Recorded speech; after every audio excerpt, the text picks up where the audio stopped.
Nekat melakukan pemerasan terhadap kendaraan di Jalan Pangeran Sidoing Lautan, Kecamatan Ilir Barat 2 Palembang pada Kamis 26 Agustus 2021 sekitar pukul 3 sore.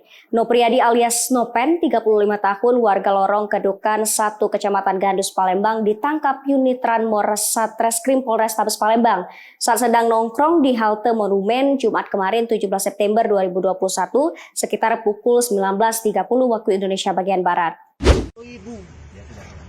Ya, tolong.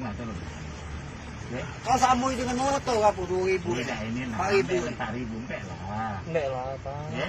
Kami nak gawe, Pak. Aku minta tolong dengan kamu. Ya, Kami lewat lagi, Pak. Ya, kami bantu ya. Minta tolong dengan kamu. Kakek aku kesini lagi. Oke, tunggu kami minta sama bos. Kami minta sama Ayu Dek. Kapolrestabes Palembang Kombes Pol Irfan Prawira Satya Putra melalui Kasat Reskrim Kompol Triwahyudi menuturkan pelaku ditangkap lantaran melakukan aksi pemerasan terhadap korban Ciminjang 61 tahun. Berdasarkan laporan korban anggota unit Ranmor Satreskrim Polrestabes Palembang bergerak cepat dan berhasil mengamankan pelaku. Kombes Pol Irfan Prawira Satya Putra mengungkapkan dari hasil BAP yang dilakukan anggotanya, terungkap bahwa saat kejadian korban dan saksi Welly, 27 tahun, sedang dalam mobil dan parkir di TKP. Tidak lama setelah itu, datang pelaku dari arah kanan dan meminta uang parkir.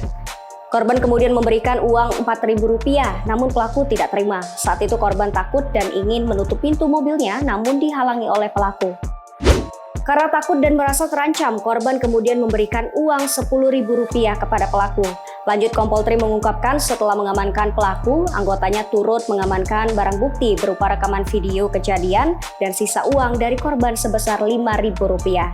Sementara itu, pelaku Nopen mengakui perbuatannya. Ia mengaku melakukan hal tersebut karena kekurangan uang untuk membeli miras.